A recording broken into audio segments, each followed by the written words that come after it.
Cinema അഭിനയത്തോടൊപ്പം തന്നെ രാഷ്ട്രീയ പ്രവർത്തനങ്ങളുമായും സജീവമാണ് ദേവൻ. പെട്ടെന്നൊരു തോന്നലിൻ്റെ പുറത്ത് രാഷ്ട്രീയത്തിലേക്ക് ഇറങ്ങിയതല്ല ഞാനെന്നും സ്കൂൾ കാലം മുതൽ രാഷ്ട്രീയ പ്രവർത്തനങ്ങളുടെ ഭാഗമാണ് താനെന്നും UAE വാർത്തകൾ നൽകിയ അഭിമുഖത്തിൽ ദേവൻ പറഞ്ഞു. എൻ്റെ രാഷ്ട്രീയം തുടങ്ങുന്നത് സ്റ്റുഡൻസ് പൊളിറ്റിക്സിൽ നിന്നാണ്. രാഷ്ട്രീയക്കാരനായ ശേഷം നടനായ ആളാണ് ഞാൻ. സ്കൂൾ കാലത്ത് സജീവമായ രാഷ്ട്രീയത്തിൽ ഉണ്ടായിരുന്നു. KSUവിലായിരുന്നു. സ്വന്തം പാർട്ടി ഉണ്ടാക്കാൻ വേണ്ടി പഠനം നടത്തിയിരുന്നു.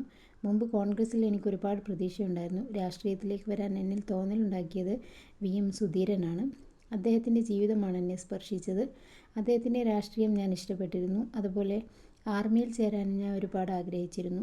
10ാം ക്ലാസ്സിൽ പഠിക്കുമ്പോൾ നാഷണൽ ഡിഫൻസ് അക്കാദമിയിൽ ഞാൻ ട്രൈ ചെയ്തിരുന്നു. പക്ഷേ തോറ്റു. പ്രീ ഡിഗ്രി കാലത്ത് ആംഫോർഡ് മെഡിക്കൽ കോളേജിൽ ട്രൈ ചെയ്തു.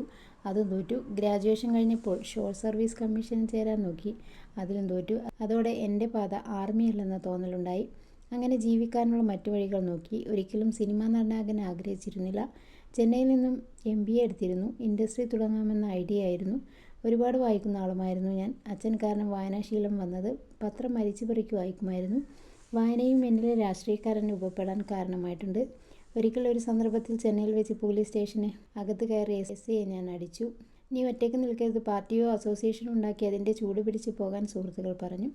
ഒറ്റയ്ക്ക് ചെയ്യുന്നത് ക്രൈമാണെന്നും പറഞ്ഞു. എൻ്റെ വികാരക്ഷോഭത്തിനും ഒരു ഔട്ട്ലെറ്റ് എന്ന രീതിയിലാണ് ഞാൻ സ്വന്തമായി പാർട്ടി ആരംഭിക്കാൻ തീരുമാനിച്ചത്. അതാണ് കേരള പീപ്പിൾസ് പാർട്ടി. 14,000 പേർ മാത്രമുള്ള പാർട്ടിയാണ്. BJPയിൽ ലയിച്ചുവെങ്കിലും ഇപ്പോഴും അവർ എനിക്കൊപ്പമുണ്ട്. അടുത്ത ടൈമിൽ കേരളത്തിൽ BJP അധികാരത്തിൽ വരും.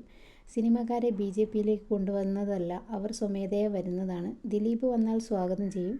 പിന്നെ അദ്ദേഹത്തിൻ്റെ പേരിലുണ്ടായ സംഭവ വികാസങ്ങളെല്ലാം ബുൾഷിറ്റാണ്. നടിയെ ആക്രമിച്ച കേസ് 100% ബുൾഷിറ്റാണ്. ആ കേസിൽ ദിലീപ് ഉത്തരവാദിയല്ല. അങ്ങനെ ഒരു സംഭവം നടന്നിട്ടുണ്ടാകും, പക്ഷേ ദിലീപ് കൊട്ടേഷൻ കൊടുത്തിട്ടില്ല. അദ്ദേഹം ബുദ്ധിമാനായ ബിസിനസ്മാനാണ്. അങ്ങനെ ഒരു ഡ്രൈവർക്ക് കൊട്ടേഷൻ കൊടുക്കേണ്ട കാര്യമുണ്ടോ? സിനിമയിൽ പ്രവർത്തിക്കുന്ന 90% ആളുകളും അതൊന്നും വിശ്വസിക്കുന്നില്ല. വിശ്വസിക്കുന്ന 10% അവരാണ് ഇതിന് പിന്നിലും. ഇഷ്ടം പോലെ പണമുള്ളയാളാണ്. നടിയെ ആക്രമിക്കണമെങ്കിൽ അയാൾക്ക് ബോംബെയിൽ നിന്നും ആളെ ഇറക്കാം, അല്ലാതെ പൾസർ സുനിയെ ഏൽപ്പിക്കേണ്ട കാര്യമില്ല. പോലീസുകാർ പറഞ്ഞതും ബുൾഷിറ്റ് എന്ന് തന്നെയാണ്. സ്ത്രീകളുമായിട്ടുള്ള സിനിമാ പ്രേമികളോട് സംസാരിച്ചിട്ടുണ്ട്. അവർ ഇന്നും ദിലീപിനെ പൂജിക്കുന്നവരാണ്. ഞാൻ പരീക്ഷിച്ചതാണ്. ദിലീപ് അത് ചെയ്യുമെന്ന് വിശ്വസിക്കുന്നില്ലെന്നാണ് അവർ പറഞ്ഞത്.